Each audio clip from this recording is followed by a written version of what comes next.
Good evening, good morning, good afternoon. Welcome to another Marksman in the UK review, and today we are going to be reviewing the Mugen Liger from Zoids Genesis. Zoids Genesis is one of the... I says latest, came out in 2011, but it's the latest Zoid series available. And Mugen Liger is the final evolved form of the Murasame Liger, which is the series hero, essentially, so taking the place of, obviously, Blade Liger from Chaotic Century, and then Liger Zero from the series after. And he's pretty cool. I do enjoy him. He is definitely my favourite of the three evolution forms. So just have a look here on the face there. Really nice face sculpt, and you can move up the helmet crest there, so you can get a better look on him. Move his beard down. There we go, his mane. There we are, and that's if you watch the series, I mean, that's actually something the Zoid does. That's the cockpit, which is a little bit of a different design from the older series. I forgot to look at the box. Now the box is quite shiny. It's a very shiny box. I'm gonna have to move this back for our shiny box. Let's get Mugen out of the way. Come on, Mugen. There we go. The box looks fantastic. Obviously the eye doesn't glow like it does. That'd be lovely if it did, because I'll show you maybe sometimes the eye does get quite hidden by his head crest there. There is Mugen Liger, Zoids, Kotu Bukia. There we are. That's the manufacturer, the particular series. There he is on the side there with that same kind of artwork, and he's a 100 scale full action figure. Yes, he is. And some really nice artwork. I'm not sure why you get a picture of his backside. I think they could have done a more dynamic pose than Kappa, but we get Kappa. And this one's quite nice as well. You get the longer kind of katana there, and the smaller sort of sword going down that side. It shows you a few things, like, say, the opening cockpit, the fact that his main pieces can move in and out, and that the swords are articulated themselves.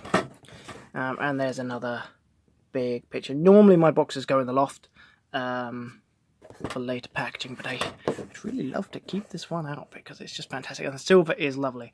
It's very shiny, and makes it an amazing collectible. It's almost like it's a super rare. If you've ever collected card games, it's a super rare. Now that box, I think we are going to leave on the table because it's fantastic. Right, back to the bot himself. There we go. Sorry, he's moving around a bit. His left leg. There we go. Okay. So yeah, he is a fantastic representation of the Zoid from the show. You've got the red bits, which are obviously the sealant parts for the Zoid when it's in model form. One problem with him is this tail. It does come separated from the Liger, and it is an absolute pain in the butt, ironically, considering where it is, to get to put back in. I mean, it'll stay like that, but you really have to give it some oomph to get it to stay in for a long time. So I'm gonna just for now, just for the review purposes, we'll keep it like that. That's my only main complaint. I mean, that and the joints. The joints. See, it's gone again. The joints on him are a little loose. They're not as solid as I would like, but he's got a good range of motion.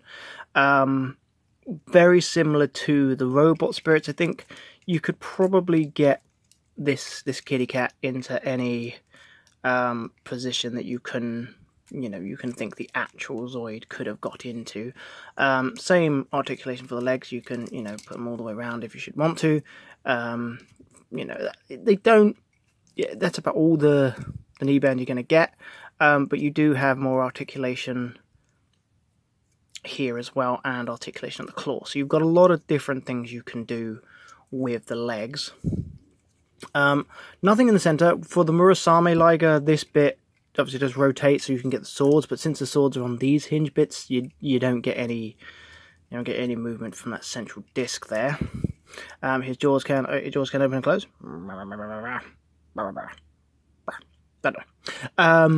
And then you have the fantastic swords. Now again, this sword comes detached when you first get it. So let's just take it off again. Trying to remember where it. There we go. So we can show you the detail here on the sword. So it's got yeah, focus. There we go. You know the lovely kind of sci-fi Japanese sort of kanji going down the sword blade, and that's really lovely. I mean, if this hilt was a bit thinner, because that's attached as well, that's great. Yeah. You know, it would be nice in some of your larger action figures' hands, because it does look like a really nice, really nice sword. I love the way this came out and the way they've done this, because it looks lovely, and that design, that stylizing, really makes it look amazing. You know, that's the difference between, a 30-pound collectible and a 60-pound collectible, which is the amount of money that I paid for him.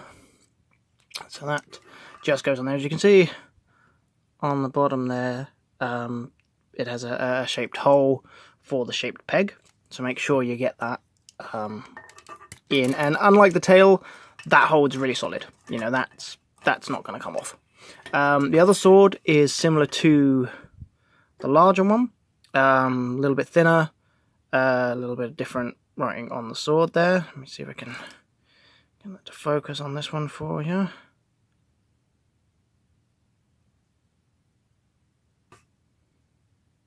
Nope, not today. And they have some great articulation, so you can swing them round to the front and have them, pointing over his shoulders. They are a bit loose. Again, the joints on this would have been lovely if they were a bit more solid. And you can have him kind of, doing that with the extendable arm, or bring it round to the front. So you can kind of do that, and do both. Charging forwards. Yeah. So yeah, really nice, really good piece. See if I can get him to stand again and reattach the tail. Ironically, I also have I'm going to make a brief comparison with some of the older action figures. Because this isn't a Zoid model, it's a Zoid action figure. But I also have problems with the tail on the other Ligers, or the other Liger that I own. So let's get him there. Let's get the box a bit further back. There we go. So that's him there. So let's bring out one of the other ones. Here's, obviously, as I say, this is from an older series. This isn't a Kabuki one. So there we have the Liger Panzer Zero. Now, again, completely different manufacturers, and I bought this, oh goodness knows, many years ago, when the Zoid series came out. Obviously the second series, not the first. So he's a bit older, but you can see, I mean, he's not a bad scale compared to the Mugen. He's a little bit smaller and obviously much less detailed, but I'm not gonna put them together, but yeah, you could almost get away with that. So it's not a hateful scale. Do you know what I mean? It's not. If you get the 1/100 Kabukiya, Koto Bukiya rather, then they will scale quite well with the other Zords. But I think, to be honest, the things you can do with this guy, the articulation, the paintwork, the detail that's gone into him compared to the detail that's gone into, the Panzer, it almost, I don't know, almost cheapens the Kobukia Liger to put him next to the cheaper version. But it it's up to you what you do. So let's get him out of the way. Now another comparison I have is the Transformers Go Getsumaru. And I know Getsumaru is a Transformer and not a Zoid, but you try telling me that doesn't look like a Liger. Obviously Getsumaru, because his torso is part of his combiner form, is much bigger facially, but if you look at the rest of the figure, the rest of the toy, I mean the legs, he's not too big. I mean, these two I will probably display together on one of my display shelves, because Getsumaru has been one of my display figures for a very long time, because I'm a big Transformers fan, a big Zoid fan. To find a Transformer that transforms into something similar to the Liger was quite a big thing for me. I know he's obviously, massive head, but he's still pretty cool. And, that's awesome. Anyway, so, so if you were thinking how he, scales with Getsumaru, there we go. Now let us bring out one other comparison.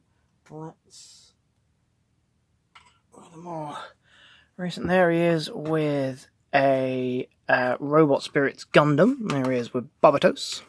If Barbatos will stand. I'm gonna hang on. Let me hang these a bit forward so they can. There we go. We have stability. And I mean, I like obviously the white color scheme, and the gold matches the Gundams very well. I like the scale with those two. The Robot Spirits do very well with the Kotobukiya figures. As far as I know, Robot Spirits doesn't produce a line of Zoids. I'd probably go in on them if they did, but Kotobukiya is a very good replacement, a very good stand-in for your Robot Spirits, if you should want to do so. So I'd say that's how he scales with a Robot Spirit. There we go. And there we are. I think that is everything on the Mugen Liger. As I say, a fantastic piece. I really enjoyed playing around with him.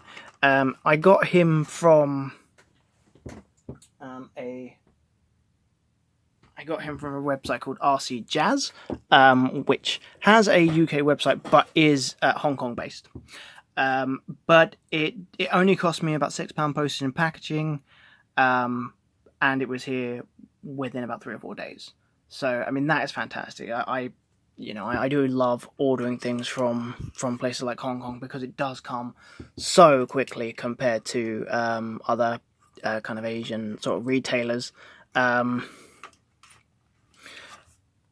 you get what you pay for, and it comes sturdily packaged, nicely packaged, and very quick. So I highly recommend them. Give them a look if you have time. And that is it. This is the Kotobukiya Mugen Liger, 1/100 scale. And this is Marksman Reviews saying good evening and good night. And make sure you subscribe and like the video.